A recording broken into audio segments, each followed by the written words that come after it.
It is me, Real American Politics, back in with a new video, and today it is time that we do a review of what was debate night last night across the United States of America. That is right, folks. If you don't know what happened last night, in 3 critical states, 2 governorships, and 1 Senate race, there were 3 debates in total, ranging from, kind of bad for the Democrats, to a disaster, to, quite frankly, the worst debate performance I think I've ever seen in my life. So, obviously, it was not a good night for Democrats in the debate. So, we're going to review all 3 of the main debates that happened last night, and see how this impacts the race, if at all. Now, before we continue with today's video, I hope you enjoy these type of videos. If you do, smash the like button down below, subscribe, share with your friends, hit that little bell, follow that Twitter account in the description down below, and join the channel today. That is right, folks, for just 10 cents a day, you can join Real American Politics. Only 10 cents a day. I think that's a great deal as well. You help support the daily content. We all love that daily content on this channel. So I hope you join today.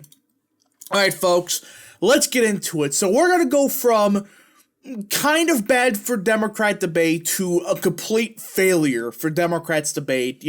From the least worst to the absolute worst in order, because it gets funnier and funnier as you go by each debate.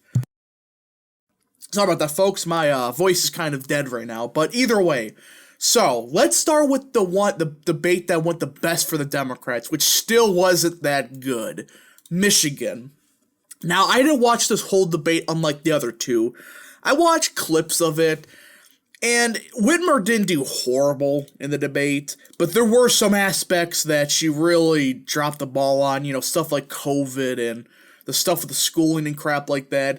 It really wasn't the worst debate in the world. I mean, considering some Democrats are just not debating this year, it wasn't the worst, but still, it wasn't ideal for an incumbent. I think that Tudor Dixon held her own, focused on education.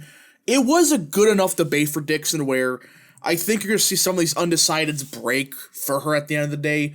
It's going to be a very close race, but I think this Dixon winning this debate does give her kind of a boost. Not a huge one compared to these other states, but, just a decent amount where she has a serious shot. I mean, she already did have a serious shot of winning, but now she's like, okay, we're at a stage where we really think Dixon can possibly pull this off. But that's kind of it for Michigan. Really wasn't that, interesting compared to the other 2, because it wasn't as big of a disaster as the other 2. Now, the other 2. Oh boy, New York. Holy crap. I didn't know Zeldin was that good at debating. Neither did I realize how delusional Hochul truly is. Holy crap. Watch the debate in full. That was some of the most delusional answers I think I've ever seen a Democrat say. Like, Hochul's going around attacking Zeldin for, January 6th and Trump 2024, while Zeldin's focused on crime, the economy, education, crime. And Hochul's going around saying, well, why are you focused on putting criminals in prison or something like that? What? I think I paraphrased a little bit, but that's essentially what she said. Like, why are you so focused about putting prisoners in prison? Are you serious? And Zeldin answered all this important stuff perfectly. Stuff like abortion. He answered that perfectly. He's like, yeah, I'm pro-life, but I understand that I'm not going to be able to change the law. The law in New York has not changed since Dobbs, which is a perfect response. Well, who goes around saying, well, I was able to keep the abortion law in place? And Zeldin's like, no, it was already in place. You didn't have to do anything. So Zeldin answered some of those questions I was fearing may hurt him perfectly. The Trump stuff answered perfectly. He's like, I don't care about 2024. I'm focused on fixing this state now. Well, Hochul may have made a major mistake saying, yeah, I vehemently support Biden, and I hope he runs for re-election. Just to let you know, Biden in most polling is below water in New York. And I guarantee you, these undecideds, They don't like the job Biden's doing. That may have been a big mistake for Hochul's campaign, and I think they realized, oh crap, this was a bad idea. And overall, the biggest topic was obviously crime, but government reform. Zeldin hit the nail on the head perfectly on this, going after Hochul for some basically the most obvious corruption you could see in New York. I mean, New York's known for corruption. I don't think that's quite obvious. That's not a surprise. It's quite obvious. But Zeldin did a great job in the debate, and I think this is one of those times where it is going to have a huge impact, and, well, I'm starting to get this feeling that this is going to be an incredibly close race. That was a damaging debate for Hochul. I don't know why she agreed to it, but that was just bad. But here's the thing, though. I thought this was going to be the worst debate of the night, but then I realized, oh wait, there's a third state that had a debate last night. You know, when I saw Hochul debate, I'm like, okay, there's no way this can be topped for being terrible. Well, guess what? I have such high expectations, too high of them, in fact. Guys, Pennsylvania. Oh my goodness. What did I just witness? I watched this whole debate. The other two, like the New York one, I watched like 70% of it. The Michigan one, not really. I watched clips of it. But this is the one debate I was most focused on because, well, it's the Senate race. It is a critical Senate race for Republicans.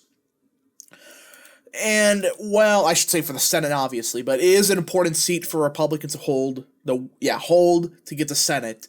And when I heard Fetterman had the frickin' monitor, you know, he had to read off the monitor, see what the questions were, I was like, okay, this is going to end horribly. That's an understatement. This was one of the worst debates I've ever seen by a Democrat. No joke, he should not be running. Fetterman is making Biden look competent. I mean, half the times when he was asked a question, he just stared into the abyss for 10 seconds, then answered. He's not there, even with two screens in front of him. And the fracking one, he's like, I support fracking. I don't support fracking. I support fracking. That's not even a joke. That's what he said. It was such a pathetic debate performance that Oz basically have to speak, and he would have won this debate handily. But when Oz spoke, he just came out as more of a realistic, down-to-earth guy. When he talked, it was actual policy, stuff that mattered. Well, Fetterman had 15 outbursts and talked about mansions 100 times. I'm surprised he didn't mention New Jersey with that coup d'etat crap. It was a complete meme. It's the biggest meme of a debate I have ever seen. And it was bad. In fact, it was so bad that even I'd predicted, Oz at like 70 cents now. Everybody started to realize Oz is going to win this. Even Democrats who were still planning to vote for Fetterman, they're like, okay, we can't vote for this guy. I have issues with Oz, but man, at least he's there. And this was with two monitors. And now the Fetterman campaign's blaming the computers for the debate performance. Yeah, right. You had two monitors in front of you. If it wasn't for those monitors, this would have been like Cumberland versus Georgia Tech on steroids. Look that up. 222-0. It was such a bad debate performance that it single-handedly gave Oz this race. At this point, it's over. It's a matter of how big of a victory Oz gets. It's over. Oz has the momentum, and after that debate, that was the knockout blow. And I don't know why the Democrats forced him to run. I don't know why they kept Fetterman. They should have went for the other guy, Connor Lamb, who is a fake moderate, that's quite obvious, but he would have been the one Democrat I would have been afraid of in this race. But nope, they were so egotistical, they forced a guy that's in a worse state than Biden. And Biden's not there, obviously. The fact he makes Biden look competent, and the fact of the matter is, Fetterman would get crushed by Biden in the debate. One of the worst debaters I've ever seen, Biden, would crush Fetterman. That's how bad this debate was. It was a lot of laughs, a lot of memes, but also kind of sad that you see this guy forced to run for the United States Senate and his wife is becoming like a celebrity because of it's like, your people are disgusting. He should have dropped out before the primary and endorsed somebody else. He should have never been the candidate in this race because, well, he can't speak. It's just sad, but at this point, Oz is becoming the next senator of the state of Pennsylvania. At this point, I don't see Fetterman winning, especially after the debate last night. But anyways, folks, thank you so much for watching. I hope you enjoyed this video. If you did, smash the like button down below, subscribe, share with your friends, hit that little bell, follow that Twitter account in the description down below, and join the channel today. Thank you so much for watching. We'll see you guys in the next video. Godspeed to all of you.